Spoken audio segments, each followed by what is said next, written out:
નમસ્કાર મિત્રો, રામ એકેડમી સાથે સંકળાયેલા અને જીએસઆરટીસી હેલ્પરની ભરતીની પરીક્ષા એની તૈયારી કરનારા ઘણા બધા વિદ્યાર્થીઓનો એક પ્રશ્ન છે. પ્રશ્ન એવો છે કે સર એક વિડીયો તમે બનાવો કે જે ગાઈડ કરતો હોય કે હવે પરીક્ષા ક્યારે આવવાની છે. તો થોડા સમય પહેલા તમે જોયું હશે કે હવે કયા વિદ્યાર્થીઓએ પરીક્ષા આપવાની છે, એટલે કે મેરિટ જે છે, ફાઇનલ મેરિટ તો પ્રસિદ્ધ થઈ ચૂક્યું છે. ફાઇનલ મેરિટ ડિસ્પ્લે થઈ ચૂક્યું છે, એટલે કે હવે વિદ્યાર્થીઓને જાણ છે કે અમારે પરીક્ષા આપવાની છે અને આ પરીક્ષા આપવાની છે એટલા માટે એમનું ફાઇનલ થઈ ગયું છે કે પરીક્ષા આપવાની છે અને એટલા માટે એ લોકોની ધીરજ ખૂટી ગઈ છે. વિદ્યાર્થીઓની પોતાની ધીરજ ખૂટી ગઈ છે કે હવે પરીક્ષા ક્યારે આવશે. બરાબર છે. અને ઘણા વિદ્યાર્થીઓની કમેન્ટ્સ આવે છે કે સર એક વિડીયો બનાવો કે ગાઈડ કરે કે પરીક્ષા ક્યારે આવવાની છે, પરીક્ષાની ડેટ ક્યારે જાહેર થશે. બરાબર છે. તો વિદ્યાર્થી મિત્રો, આજે આપણે ડિસ્કસ કરવા જઈ રહ્યા છે કે પરીક્ષા જે છે જીએસઆરટીસી હેલ્પરની ભરતી 2024-25ની જે ભરતી પ્રક્રિયાનો કોર્સ આપણી ચેનલ રામ એકેડમી ચેનલ જે છે એની ઉપર ચાલે છે, ફ્રી ઓફ કોર્સ ચાલે છે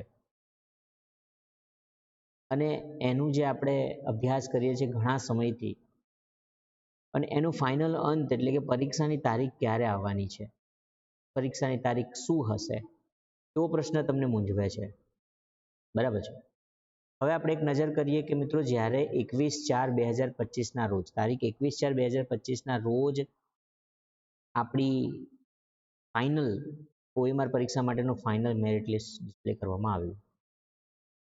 આ જે ફાઇનલ મેરિટ લિસ્ટ આવ્યું એની અંદર બીજા નંબર ઉપર મિત્રો અહીંયા લખ્યું છે કે OMR લેખિત પરીક્ષાની તારીખ હવે પછી જાહેર કરવામાં આવશે.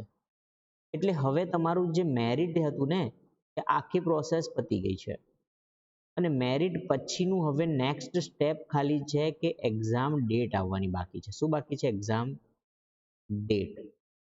હવે જનરલી જે પરીક્ષાનું મેરિટ આવવું, પ્રોવિઝનલ મેરિટ પહેલાં આવ્યું, પછી ફાઇનલ મેરિટ આવ્યું, હે ને, હવેનું next step just exam date release થવાની છે. એટલે મિત્રો તમે માનીને ચાલો, રફ આઈડિયા હું કહું છું, આ કોઈ સત્તાવાર માહિતી નથી, આ એક જસ્ટ માત્ર અંદાજો લગાવીએ છીએ કે અત્યાર સુધી જેટલી એક્ઝામો લેવામાં આવી રહી છે, આ એક્ઝામોના બેઝ ઉપર હું એક એવો અંદાજો આપું છું કે વિધિન 2 મંથ, 2 મહિનાની અંદર અથવા 2 મહિનામાં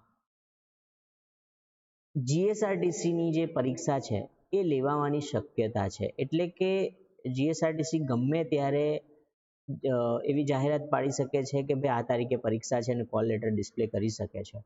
બરાબર છે. દેટ મીન્સ કે કોઈ પણ આવનારા 2 મહિનાની અંદર તમારી તારીખ, પરીક્ષાની તારીખ જાહેર થવાની શક્યતાઓ છે. હા, એવું બની શકે કે 2 મહિનાથી પણ વધારે તારીખ લંબાઈ શકે. એવું જરૂરી નથી કે રામ એકેડમી કહે છે કે 2 મહિનામાં આવશે તો 2 મહિનામાં આવી જ જાય. બરાબર છે. એટલે કે લંબાવવાની શક્યતા છે. કોઈ ટેકનિકલ કારણો છે કે કોઈ પછી કોઈ વ્યવસ્થાના ભાગરૂપે પરીક્ષા જે છે લંબાઈ શકે છે. પરંતુ મિત્રો 2 મહિના પકડીને આપણે ચાલીએ તો તમારે તમારી તૈયારી જે છે 2 મહિનાના સ્વરૂપમાં ઢાળીને આગળ ચાલવાનું છે. બરાબર છે. મિત્રો સાથે સાથે એક વસ્તુ હું જરૂર કહીશ તમને લોકોને કે જેટલા પણ વિદ્યાર્થીઓના મનમાં એક પ્રશ્ન મૂંઝવે છે કે પરીક્ષાની તારીખ શું છે અને પરીક્ષા ક્યારે આવવી જોઈએ. ઠીક છે મિત્રો. તો મિત્રો, જ્યારે પણ આપણે વધારાની વસ્તુઓ વિચારીએ છીએ ત્યારે આપણું જે ફોકસ હોય છે ને, આપણી પરીક્ષા પ્રત્યેની જે તૈયારી છે ને, આ ડિસ્ટ્રેક્ટ થતી હોય છે.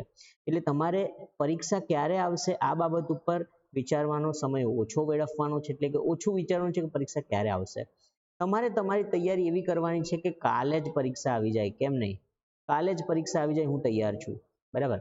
તમારે તમારી તૈયારી એટલી સ્ટ્રોંગ બનાવવાની છે અને એટલા માટે અમુક મુદ્દાઓ અનુસરવાના છે. જેમ કે પહેલો મુદ્દો છે રિવિઝન. તમે જે વસ્તુઓ કરી છે તૈયાર, એનું રિવિઝન ખાસ કરતા જ રહેવાનું છે. ઠીક છે. અને બીજું છે તમારા નોટ્સ. તમારી પાસે નોંધ હોવી જોઈએ, એટલે કે તમારા પોતાના નોટ્સ હોવા જોઈએ. આ નોટ્સ જે છે ને તમે છેલ્લા દિવસે વાંચશો, તમારું ફટાફટ રિવિઝન થઈ જશે. ઠીક છે. આ 2 શોર્ટ ટ્રીક છે જેનાથી તમે પરીક્ષા જે છે ને એને ક્રેક કરી શકો છો. કોઈ પણ પરીક્ષાને, એવું નથી કે જીએસઆરટીસી હેલ્પરની પરીક્ષા તમે ક્રેક કરો, કોઈ પણ પરીક્ષા જે છે એને ક્રેક કરી શકો છો. ત્રીજું તમારે એવું કરવાનું છે કે તમારું વાંચન જે છે ને એનું ટાઈમ ટેબલ, વાંચન એટલે કે તમે કેટલા દિવસમાં કયો વિષય પતાવશો, રિવિઝનને તમે કેટલા દિવસ આપ્યા છે, આ બધું ટાઈમ ટેબલ તમારે તમારા હિસાબથી સેટ કરવાનું છે, બરાબર છે. અને પરીક્ષા ક્યારે આવશે એવું વિચારવાનું નથી. અત્યારે તમારે બધી જ તૈયારીઓ ફૂલ કરી દેવાની છે. કાલે જ પરીક્ષા કેમ નહીં લઈ લે, હું પરીક્ષા આપી શકું છું, બરાબર છે. જેનાથી ફિયર, ડર દૂર થઈ શકે, બરાબર છે.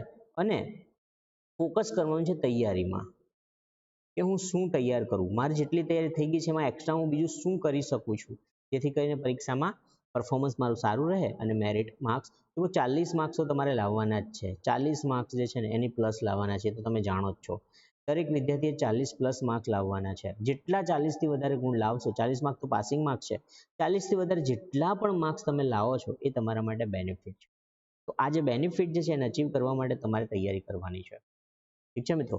તો પરીક્ષાની તારીખ જે છે ને તમે સંભવિત માની શકો છો કે આવનારા 2 મહિનાની અંદર જીએસઆરટીસી જે છે એ નોટિફિકેશન બહાર પાડીને જાહેર કરશે કે પરીક્ષા ક્યારે હશે. પણ સાથે સાથે તમે એવું વિચારી શકો છો કે એવું જરૂરી નથી કે 2 મહિનામાં જ આવે, 3 મહિના 4 મહિના પણ થઈ શકે છે, અથવા એવું બી બની શકે કે આવતા મહિનામાં જ પરીક્ષા આવી જાય.